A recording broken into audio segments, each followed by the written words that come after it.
Wah ini makin rame, makin malam banyak bos-bos yang datang nih. Ada bos Ivan, founder Holy Wings, kasih tepuk tangan dulu.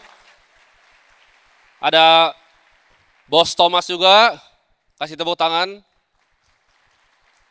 Minum dulu. Oke kita lanjut lagi. Nah ini akan jadi pemaparan materi gue. Banyak yang nanya 2030 itu apa, dan gue nggak pernah bahas sebelumnya. Jadi ini adalah hasil gue riset, ya mungkin selama 2 tahun terakhir. Jadi yang gue pikirin adalah ketika COVID, kalian mungkin banyak yang ingat cerita gue itu tukar rupiah ke Swiss franc dalam jumlah yang besar dan gue beli Bank BRI waktu 2100. Gue selalu melihat krisis itu sebagai kesempatan. Di mana ada krisis, di situ justru tangga untuk gue naik. Kalau tidak ada COVID, Timothy tidak akan berdiri di sini sekarang. Akademi kripto ini nggak akan pernah ada kalau tidak terjadi COVID. Itu krisis global secara pandemi, tapi bukan secara ekonomi. Kenapa? Karena Federal Reserve ya dan Bank Sentral, gue nggak sebut ya di mana ya, itu semuanya cetak uang rame-rame di jumlah yang kalian nggak bayangin. Jadi ekonomi yang sekarang ini kesannya stabil, itu palsu. Kita akan mulai ke slide yang pertama. Oke, ada yang pernah lihat foto ini nggak? Ada yang tahu orangnya siapa? Nggak ada yang pernah lihat? Angkat tangan deh, yang tahu orangnya siapa? Sedikit, ya. Ini adalah Klaus Schwab, pendiri dari World Economic Forum. Ini famous phrase yang akhirnya kena backlash yang luar biasa. Jadi gue akan gambarin sedikit ya, World Economic Forum itu apa. Itu adalah sebuah forum diskusi. Dulu namanya bukan WEF, kalian bisa searching sendiri, European Management Forum namanya. Lalu diganti oleh Klaus Schwab. Beliau ini orang yang punya kehausan terhadap kuasa. Jadi yang beliau lakukan adalah ngumpulin orang-orang paling berpengaruh di dunia. Ini setiap tahunnya selalu ada ya di Davos. Tahun ini akan ada, tahun depan akan ada. Jadi mereka ini yang shaping global regulation dan global finance. You will own nothing and be happy di 2030. Ini quotes-nya dari Klaus Schwab. Artinya kalian nggak akan punya apapun dan kalian akan happy. Buktinya apa? Mobil. Penjualan di Indonesia, mobil itu turun drastis. Orang kebanyakan naik apa? Naik Grab, ya, naik Gojek, Uber di luar negeri. Makin jarang orang yang punya mobil. Rumah. Siapa yang di sini udah punya rumah? Yang udah beli sendiri? Yang lunas? Kelihatan kan jumlahnya? Mungkin hanya 5%. Yang sewa? Nggak mau ngaku nih, buset. Itu nggak punya rumah, tinggal di mana loh? Saya nggak mau ngaku. By 2030, target mereka adalah mengurangi orang yang punya aset. Ya. Next.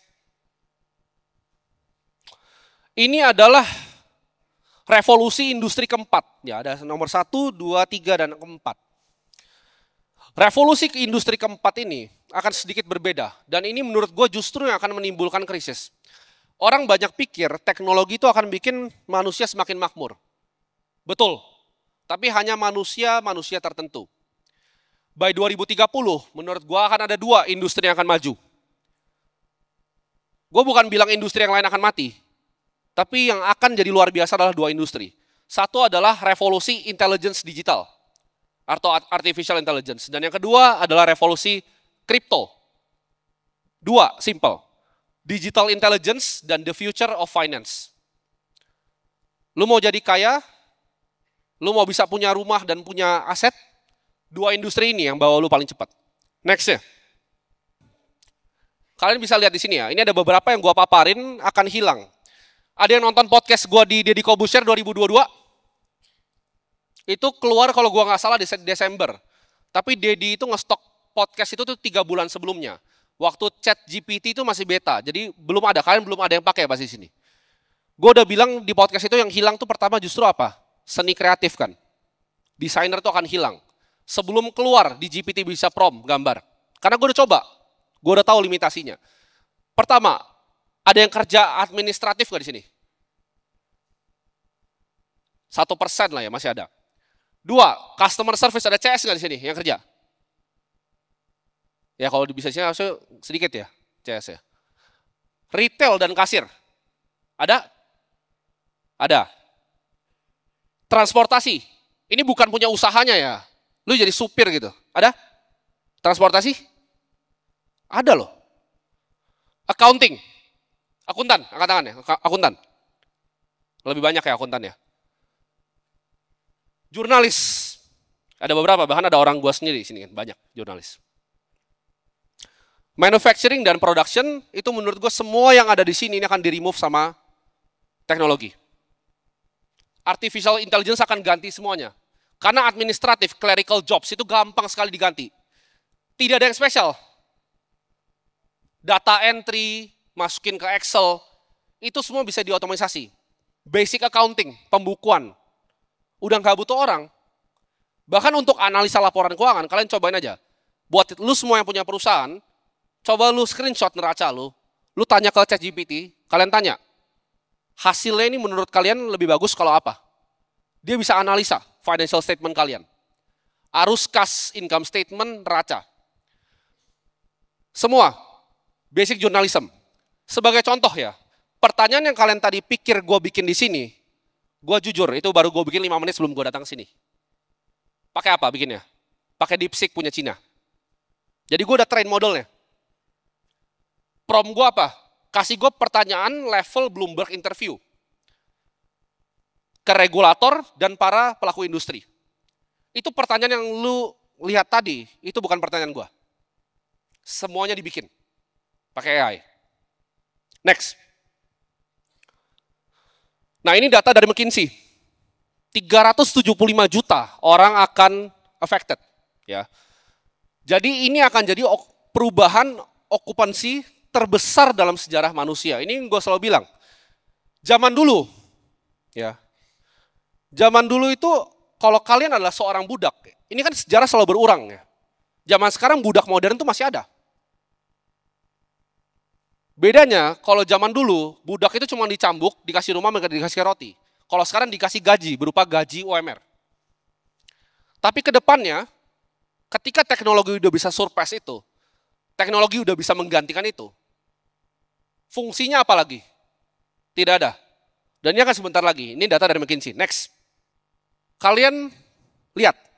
Ini adalah nomor 1, 2, 3, 4, 5, 6, dan 7. Emas, Apple, Microsoft, Nvidia, Alphabet, Amazon, dan Bitcoin. Apa yang 7 aset paling besar di dunia ini have in common? Perfect money, digital intelligence, that's it. Ya. Kita dari nomor 1, gold. Gold itu apa? Aset apa? Orang kan banyak bilang itu adalah uangnya Tuhan, God's money. Gold itu udah ada jauh sebelum kita ada di sini. Sebelum kalian semua duduk sini, gold itu udah ada jauh. Ya. Itu adalah orang anggap sebagai uang yang sebenarnya. Karena bank sentral di semua dunia itu reserve-nya cuma 3 yang besar. USD, Euro, dan gold. Dan gold ini akan terus thriving. Nanti kita akan bahas gold ke depannya ya. Next ya Apple. Apple ini pasti akan dia. Kalian nonton semua earnings call-nya. Gue udah nonton semua. Gue baca semua corporate presentation-nya. Semua arahnya cuma ke satu, AI. Microsoft. Microsoft ini lagi gila banget ke AI. 30% dari revenue Microsoft itu ada di software-nya. 30% itu di cloud, dan sisanya dia akan push ke AI. Nvidia, gue udah gak usah jelasin, kalian tahu semua Nvidia temanya apa. It's all AI, chip paling barunya segala macam. Alphabet, sama, AI juga arahnya. Amazon, kalian kira paling besar retailnya? Bukan, AWS yang paling besar. Amazon Web Services, sama. Nonton earnings call-nya. Arahnya semua ke AI, dan nomor 7 Bitcoin.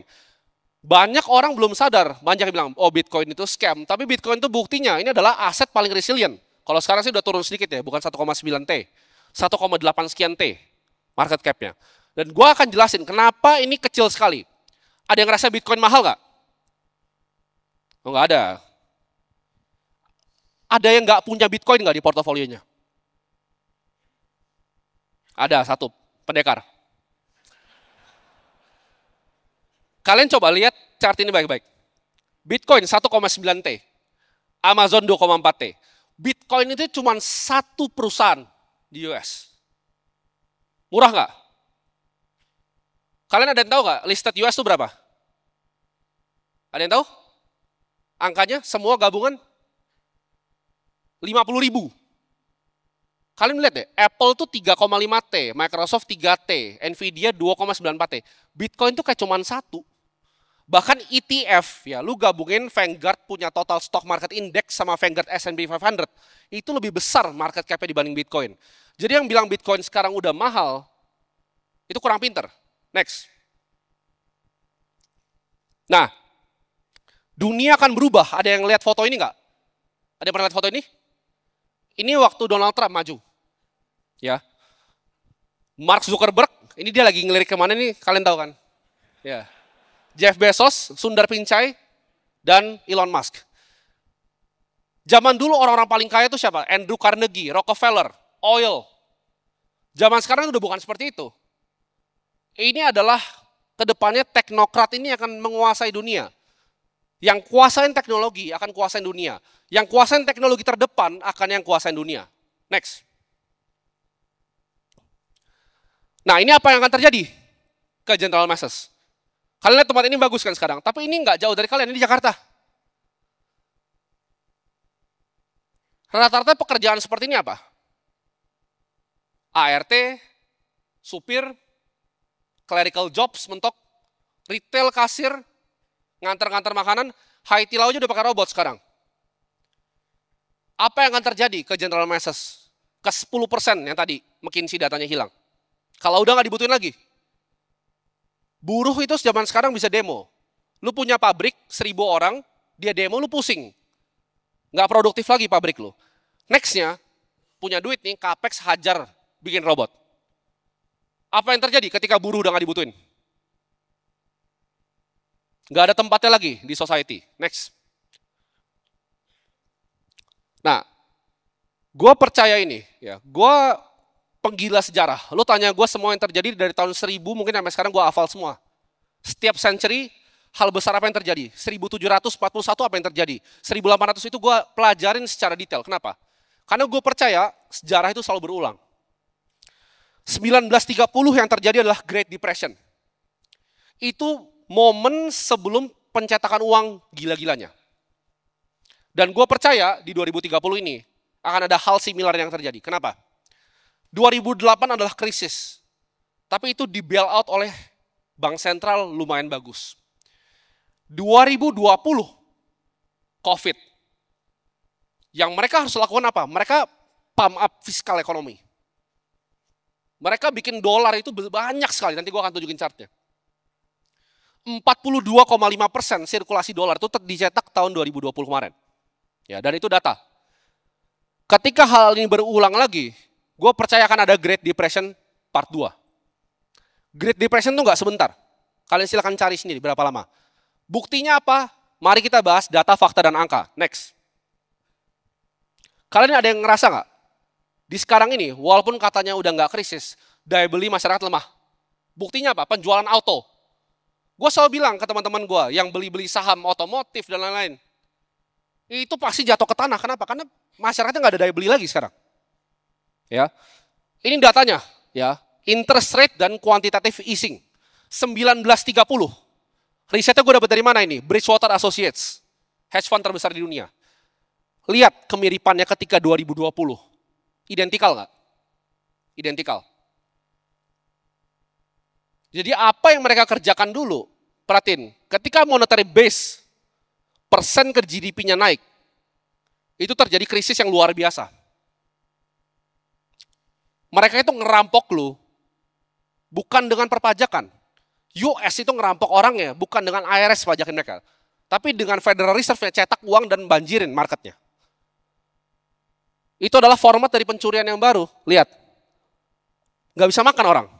1930, itu panjang sekali, makanya namanya Great Depression. Nanti ketika Great Depression terjadi, part 2, dan masyarakat yang gue bilang tadi, yang di bawah 10% itu yang dipindahkan, nggak dibutuhkan lagi. Lu kan lihat kekacauan yang luar biasa. Next. Nah ini dia yang gue bilang tadi. Purchasing power dari $1 sejak 1635. Gue bilang, gue selalu belajar dari sejarah. Kalian kan banyak yang, di sini ada yang ngerti analisa teknikal? Beberapa ya. Perhatikan apa yang terjadi di 1971. Apa yang terjadi? Chartnya landai tiba-tiba.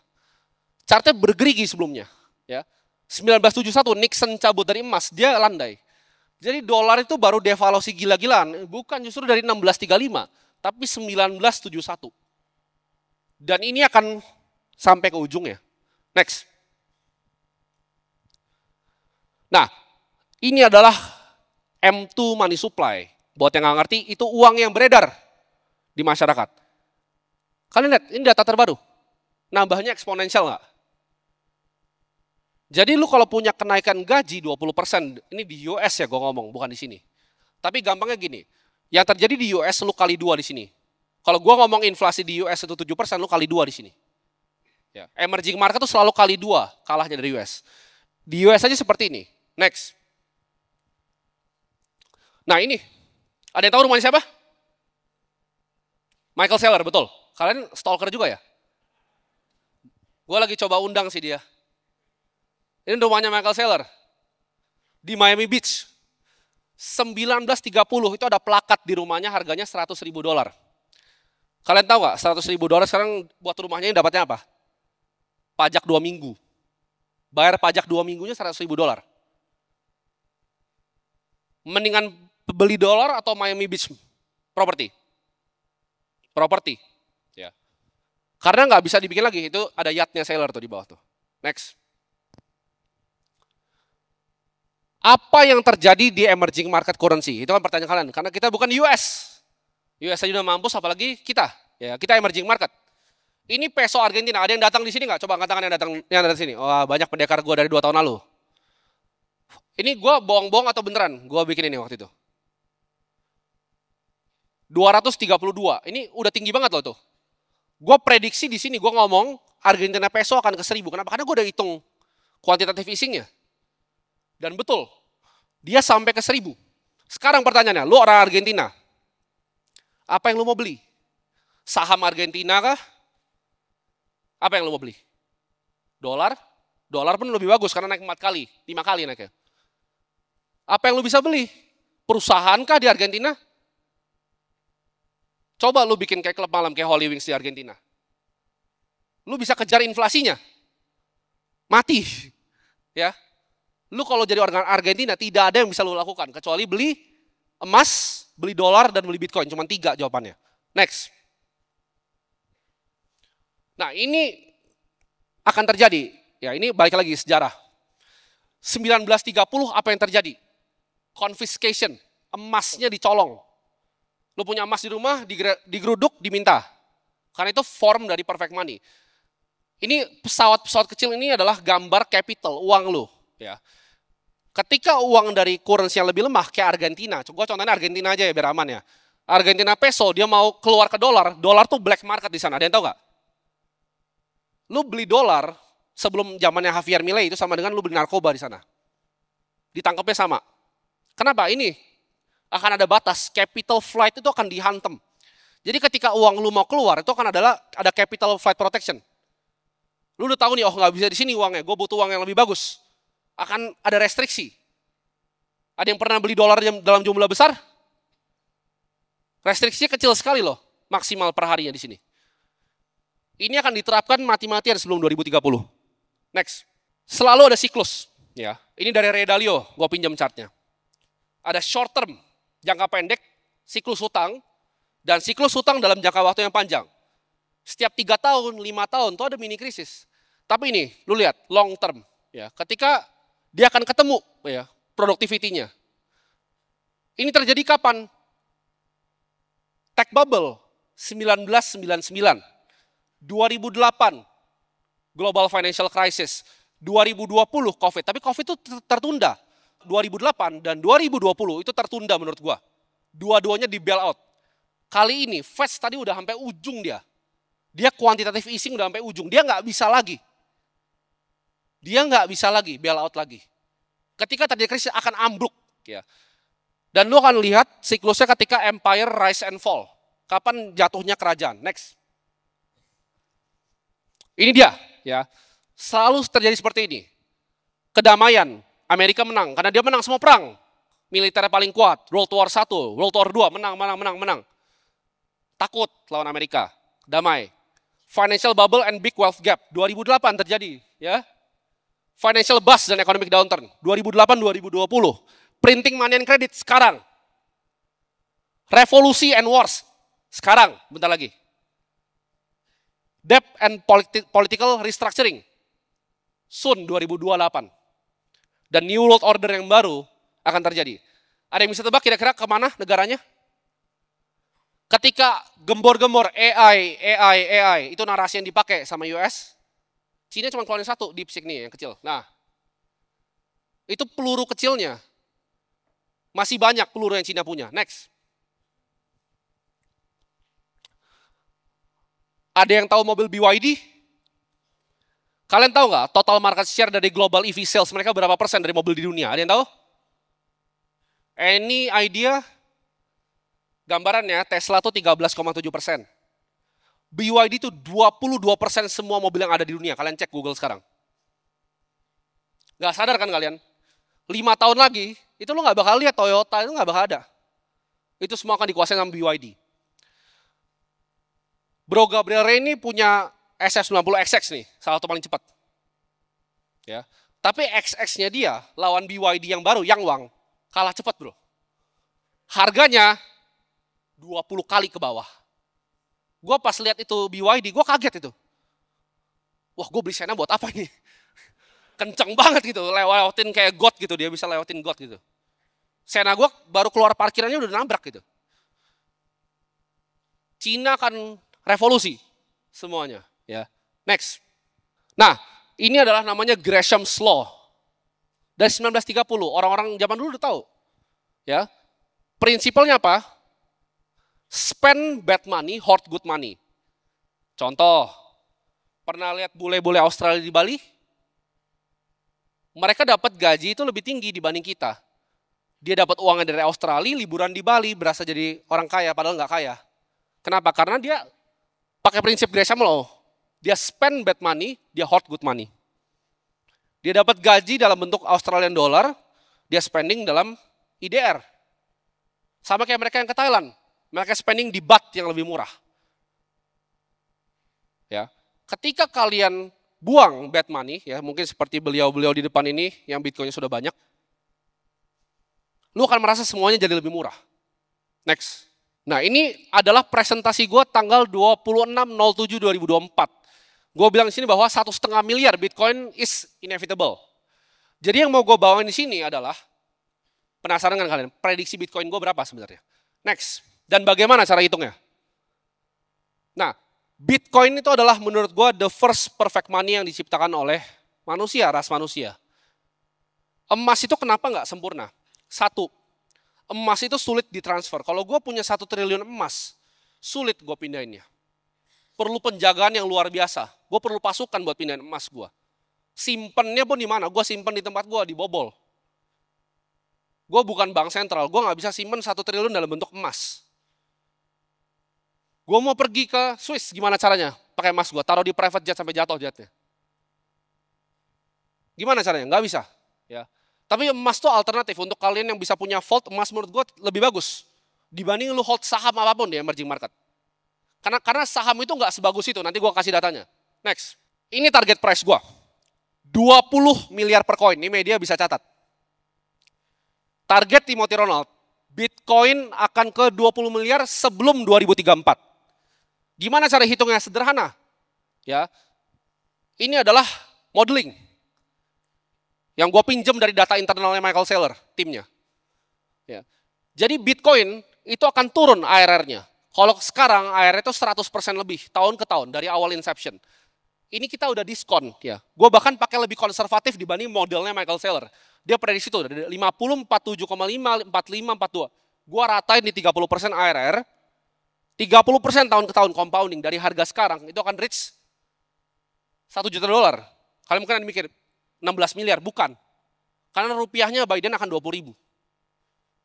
Jadi Bitcoin akan ke 20 miliar sebelum 2034. Jadi mahal atau murah sekarang?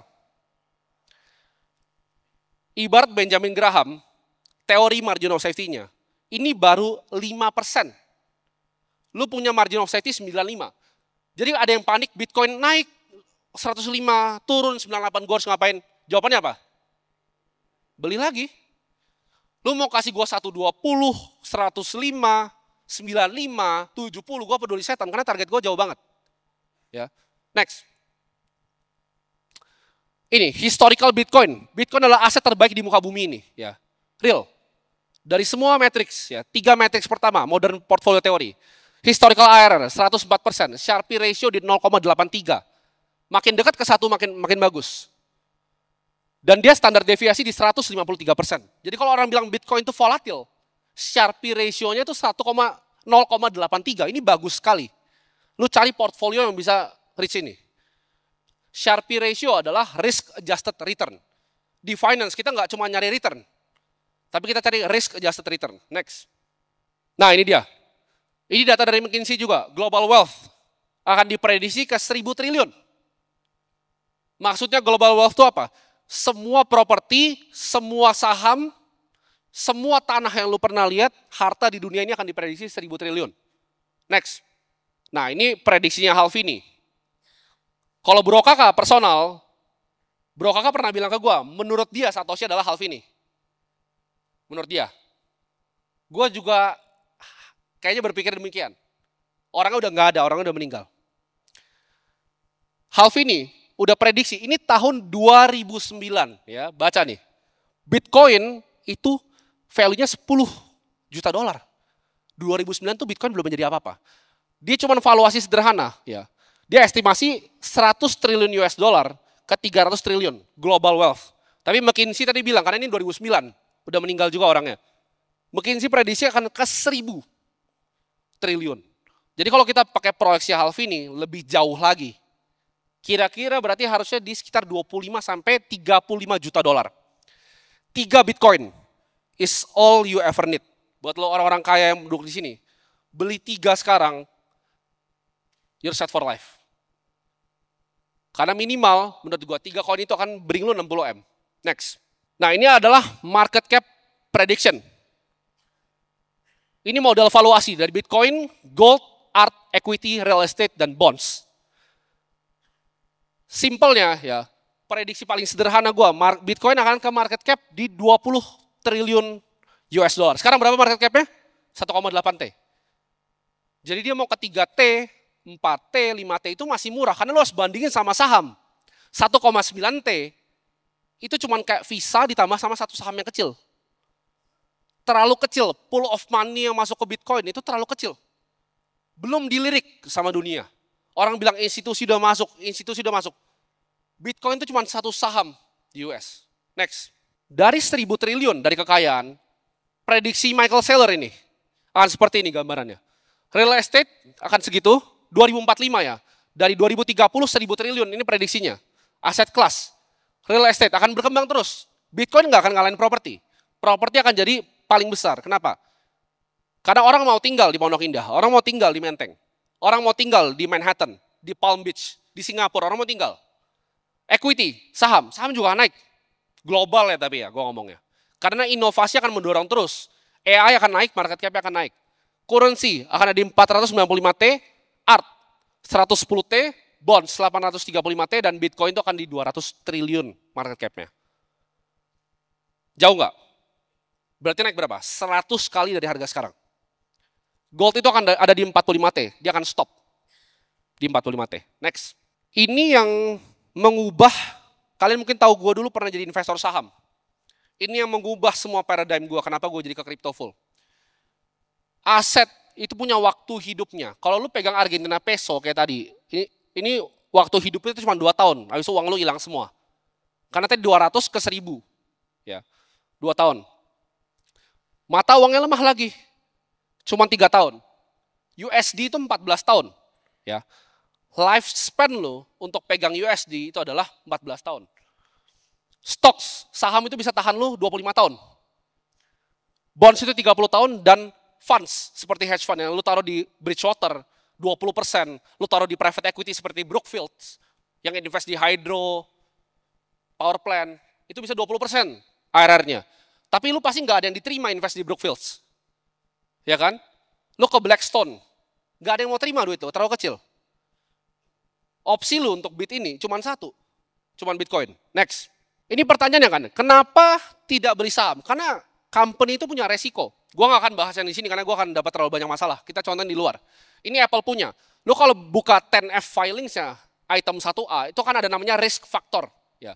Dia akan list semuanya. Kenapa saham ini bisa hancur? Compliance-nya, financial risk. Gua tanya sekarang, 20 tahun lagi, lu berani betting hidup lu di Apple nggak? Gua nggak berani. Karena 51% dari Apple itu omsetnya dari iPhone. Dan kita belajar teknologi dari Nokia, BlackBerry, itu cepat sekali hilangnya. Gua nggak berani. Lu kalau todong gua bilang 20 tahun Apple, gua nggak berani. Karena Apple mungkin digantikan sama produk dari Cina. Gua nggak tahu apa. 20 tahun lagi dari sekarang. Ini Apple, dia kasih semuanya. Ini panjang banget. Resiko manufacturing. Contohnya, resiko compliance di Indo. Apple nggak bisa jualan kan? Kena nggak sahamnya? Kena. Ini risk factor ini banyak sekali. Ya, next. Nah ini dia. Ini kalian mungkin nggak kelihatan ya chartnya. Tapi ini chart dari Profesor Aswath Damodaran. Kalau kalian tahu ini adalah ibaratnya yang menciptakan teori-teori valuasi. Jadi Profesor Aswath Damodaran ini, beliau pernah bikin chart dari semuanya. Ini kayaknya agak berantakan ya. Gue juga sendiri kagak kebaca, tapi itu S&P. Isinya semua aset kelas yang ada di muka bumi ini. Ini Excel yang ngerubah hidup gue. Yang bikin gue stop untuk investasi saham, bonds, dan manapun. Oke. $100, lu investasikan di 1928. Ya. Itu akan jadi $5.360 di stocks. Sedangkan Treasury Bonds itu 7.159. Jadi saham itu actually kalah sama Treasury Bond. Kalau ditarik dari 1928. Dari datanya ini cuma 4% saham yang survive. Yang BEP itu 4%.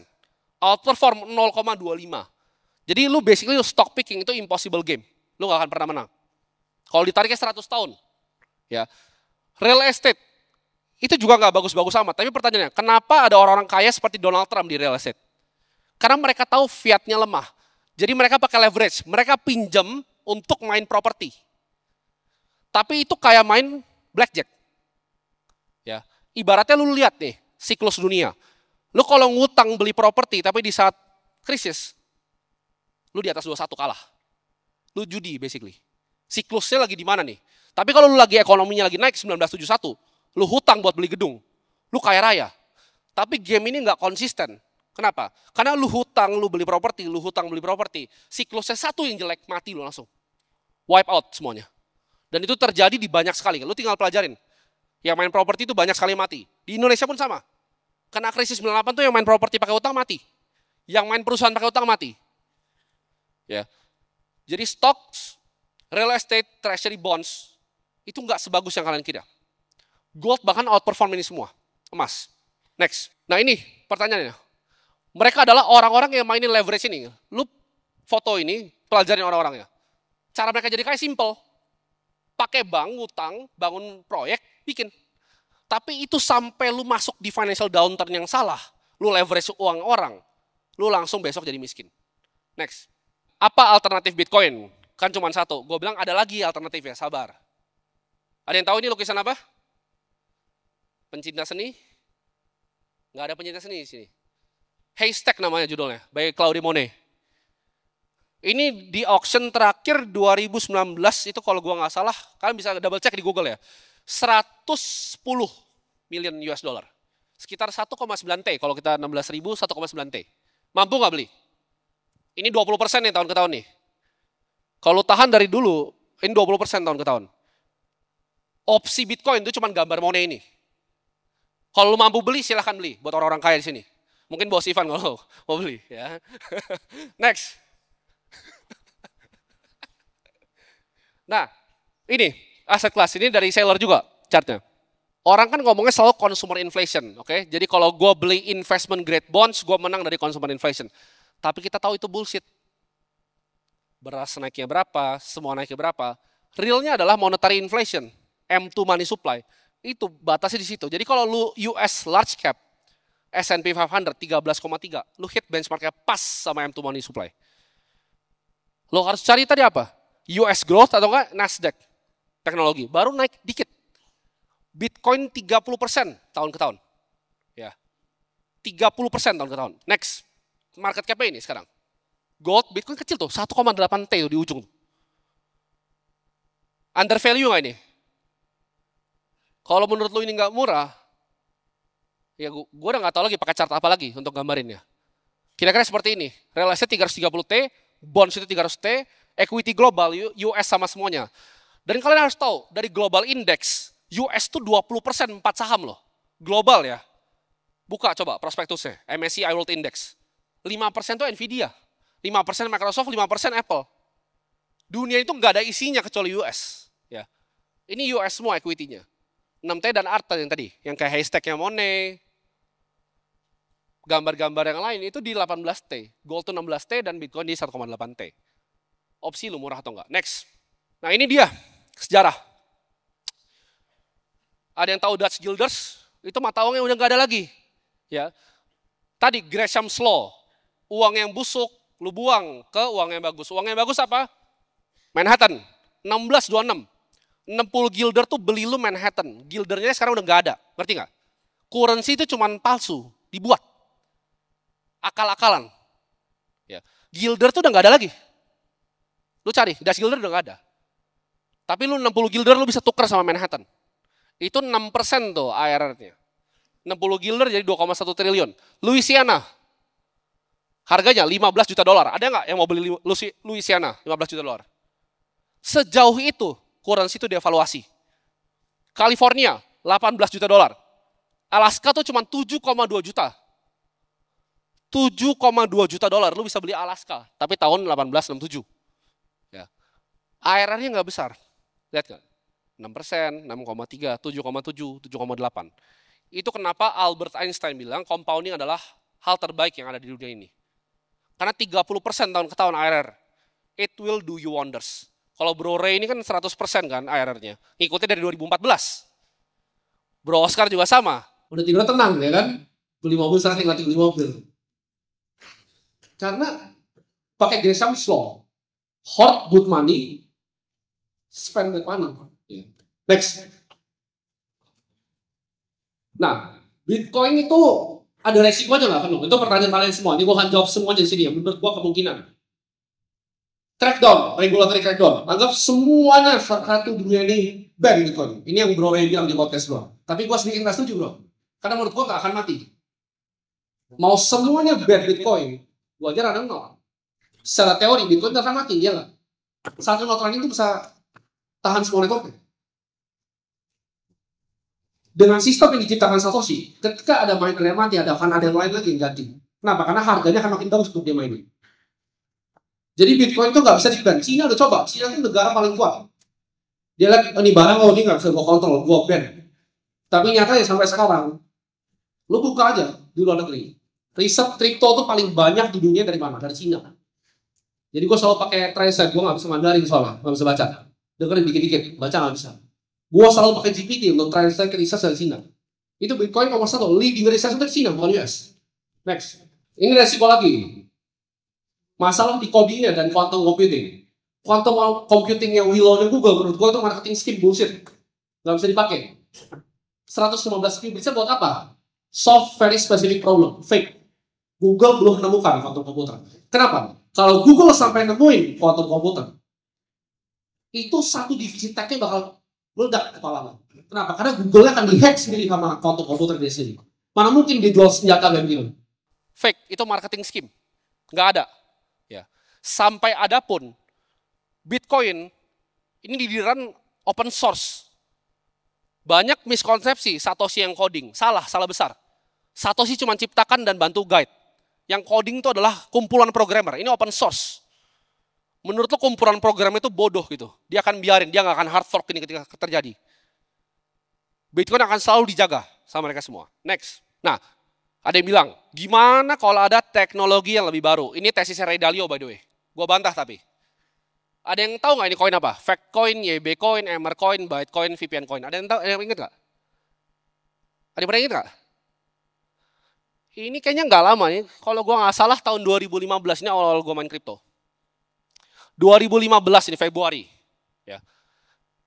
Yang ada masih cuma Monero, ya kan? Altcoin, Ruby Coin, Tai Coin, banyak banget. Sampah semuanya menurut gue. Gak pernah ada yang bisa gantiin. Kalian tahu gak koin ada berapa? 10 juta lebih. Tapi nggak ada yang ngalahin Bitcoin. Lu dikasih 30% ARR, lu bahkan mikir hal lain, itu udah kebodohan luar biasa menurut gua. Karena tadi Manhattan tuh cuma 6% loh ARR-nya, ini 30. Ya. Dan lu lupa sama semua ini. Jadi kalau ada yang bilang bakal ada kripto yang lebih canggih dari Bitcoin. Kalau ada misalnya exchange owner ya yang di luar negeri ngomong lebih bagus Solana dibanding Bitcoin, pasti exchange meledak, FTX. Perhatiin deh, yang keluar dari mulutnya yang bukan Bitcoin ya. CZ gue tahu, dia cuma pegang Bitcoin. Yang punya Bybit gue juga tahu dia cuma pegang Bitcoin. Semua yang lu lihat top 5 yang bikin Kraken itu cuma pegang Bitcoin. Kenapa? Kenapa jualin barang tapi cuma pegang Bitcoin? Coba tanya Bro Ray, paling besar apa? Bitcoin. Itu rahasia udah dibuka loh depan kalian, sulapnya itu. Ini nih, tai. Coba lu screenshot sekarang coin market cap, pegang omongan gua 2030. Akan jadi tai semua lagi. Persis kayak gini. Ya. Next, 1 jam lu belajar Bitcoin, lu akan bilang Bitcoin itu scam. 10 jam, lu akan coba untuk beli. Penasaran. 100 jam, lu akan invest 50% aset lu. Lu mulai mengerti 100 jam. 1000 jam lu all in kayak gua. Percaya gak? Gua 1 jam lihat Bitcoin, scam. Semua orang begitu. Lu belajar 10 jam, lu akan coba dikit-dikit beli. Udah beli belum, Van? Oh, udah. 100 jam, 50%. Tapi kalau 1000 jam, lu akan all in. Beli Bitcoin, sekian terima kasih. Gua akan sambut Bro Kakak untuk bawakan materi nextnya.